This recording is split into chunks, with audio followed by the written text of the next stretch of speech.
everybody, my name is Grace and I'm an ESL teacher. For the past few years, I've been living abroad in both Indonesia and Hong Kong, teaching English as a second language. In addition to that, I run this YouTube channel and my blog, gracegoesglobal.com, and through that platform I get so many questions from people asking about becoming an ESL teacher. What country should I go to? What course should I take? What does it even mean? And I love answering your questions, so continue to send them my way. But I thought, let's put together a 5-part series that kind of lays out the framework of what it takes to become an ESL teacher, what kind of hurdles you're gonna come to, and what it's actually gonna be like in the classroom. So I hope that this series helps you out. Make sure you hit subscribe so that you don't miss anything. And here we go. Basic of all basic, what is ESL? ESL stands for English as a Second Language. So if you are an ESL teacher, you are going to be teaching English as a second language to your students. Most likely you're a native speaker, but you don't have to be. Most teachers are going to come from native English-speaking countries like the United States, Canada, England, Australia, etc., etc. But I've seen lots and lots of ESL teachers that aren't native speakers, and some of them have been the best teachers that I've seen because they have a better grasp on English grammar than native speakers. Now, if you are not a native speaker, don't worry, you can still get a job. There are going to be some countries that are really picky and want only native speakers, but there are plenty of countries out there that will hire anyone as long as they're fluent. As an ESL teacher, you can teach all over the world. You can teach abroad or domestically in your own country.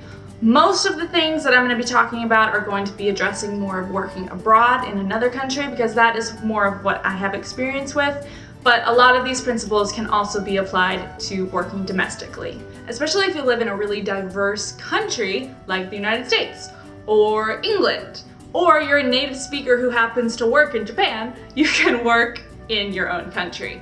Those jobs are typically, if you're gonna work in the United States or England or something like that, it's gonna be super competitive because obviously there are native speakers everywhere, but they still are there, so you can find them. But most of what I'm gonna be talking about is more moving abroad. What are the qualifications for becoming an ESL teacher?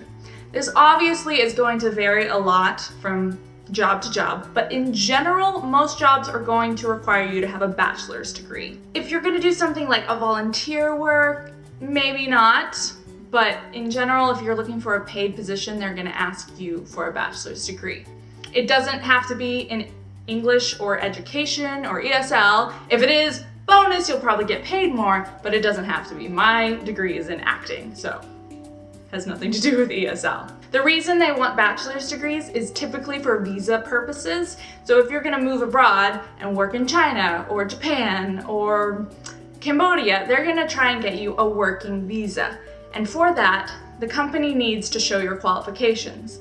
So if they're hiring someone from outside of the country, and that job could have been given to a Cambodian or to a Vietnamese person, they have to show that you have really great qualifications, which is why you need to have a bachelor's degree. In addition to the bachelor's degree, most jobs are going to ask for some sort of ESL teaching certificate. That could be TESOL, TEFL, CELTA, Trinity, there are all different types. I'm gonna cover that in the next video, what kind of course you should look for. But most are going to ask for that. That is a super, super, super important, super helpful, especially if you don't have much teaching experience, because teaching English as a second language is a challenge, and there's specific ways that you need to teach a second language. So those courses are really, really important. If you see a job that says it's going to pay you and it doesn't require a bachelor's or a TESOL certificate of some sort, maybe be a little bit careful because you really want to make sure that you don't work illegally in a country. A company could hire you and bring you in on like a tourist visa and then never get you a working visa.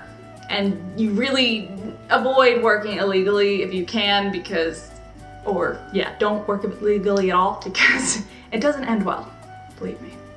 I haven't experienced it myself, but I know people who have. Now, what kind of jobs can you get as an ESL teacher? Well, for one, you can work in a school, just like the schools that you went to growing up, in a classroom, preparing classes, yada, yada, yada. You can work in a learning center. That's where I've worked previously. Those are typically going to be, in the morning you might be teaching smaller kids that aren't in school yet, and then in the afternoon you might be teaching older kids, teenagers, adults. You can also work in learning centers that are specifically for adults if you don't want to teach with kids. Those are also options.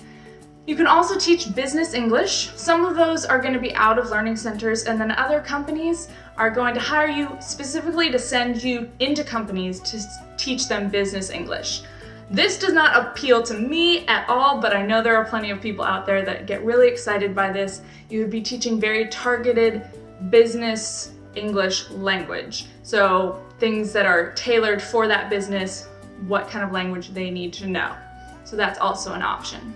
You can also teach ESL online. That's gaining a lot of popularity right now. There are huge companies out there. Most of them are going to be teaching students in China, but there are students in South America and other places in the world that I'm not completely sure about. But you can teach online. Those are going to have kind of crazy hours because they're going to be peak hours of China or places in South America, but it's still a really great way to teach English. A lot of times you can set your own hours, you can be really flexible, so that's also a really awesome way to kind of practice becoming an ESL teacher if the idea of being in a classroom intimidates you. Working online is also another great way that you can make money while you travel. It's a little bit challenging, but it's totally worth it.